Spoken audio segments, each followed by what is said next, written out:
I'm very happy here to be with Akshay Sharma, based in Vietnam, all the way from India, Yeah. who is doing something really incredible and very different. Tell me, first of all, how do you come to Vietnam? I came here with a youth exchange mobility program. It's called ISEC. I was part of ISEC in my university in India, and then I was deciding what to do next, and we moved. I got an opportunity in ISEC Vietnam to be the national director for exchange, and so I came here as a one-year role Right.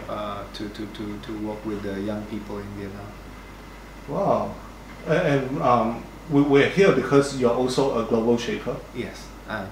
Actually, last year, one of my friends recommended me to join Global Shaper for the prosthetic hand project, and that's how I got to know Global Shapers, and we got involved into certain projects, but at the same time we also started a company related to the prosthetic project. No, prosthetic project. Yes.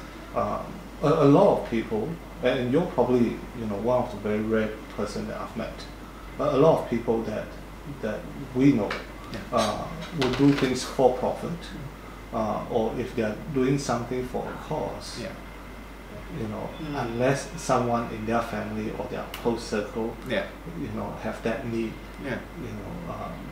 they probably wouldn't venture into it. Yeah, How did you come into prosthetic? that's a very deep question. Actually, in India, like where I did electronics and communication engineering, and at the time I was really interested in programming, but I didn't know what was the good solution to do that, because electronics and programming, computer science are different streams. But at the time I found robotics being the merger between programming and electronics, because you still make circuits and you still code them so that they function in a particular way. And at the time I did a different kind of robotics, like automated robotics, manual robotics, water robotics, flying robotics, like different kind of robotics. Right. And that time we were making robotic hands that carry stuff and move stuff. And the price of developing such hands was like very cheap, and it was only for fun, right?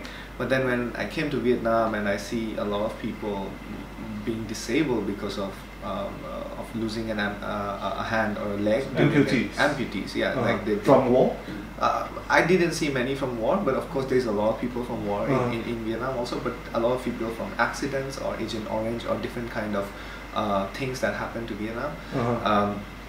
And so when you see these amputations and you think that, hey, actually I can really support them,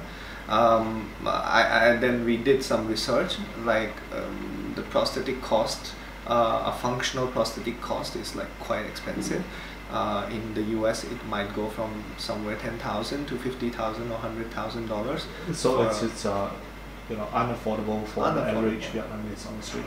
For sure, it's unaffordable, and the thing is that the prices are high because of certifications and accreditations and stuff, whereas the cost of manufacturing can be brought down. And just because from my experience I could see that 3D printing is cheap nowadays, and circuit development can be done by ourselves, and we can use certain replacements. This makes affordable prosthetics possible, Right. And we could develop a first prototype less than $400, and so then we started making it better, and now below $600 I can make a functional prosthetics. Is every single prosthetic custom made, or is it a mass produced exercise? Oh, we have been working on this whole hand company or enterprise for 1 year now, and when we started it was custom. So actually we wanted to do very, very custom prosthetics. For example, like our first amputee, he said, oh, I really want to play guitar since I was a kid, but I don't have a hand. So we put a plectrum in the thumb, so now they can play a guitar. And he was like, I really wanted to play billiards, so we put a stick holder over here, so he can just take it out and put the stick and then hit it. Wow. I was thinking of putting a laser to even calibrate and hit the right ball or something like that. And then he wanted to use a mouse because he's a computer science student.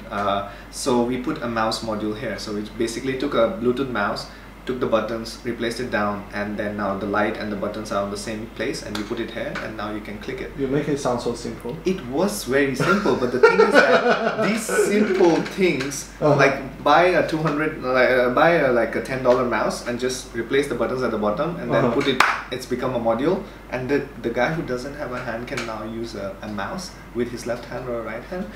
It changes life, you know. So connecting the dot with your studies, your knowledge with practical ways of helping people, that is amazing.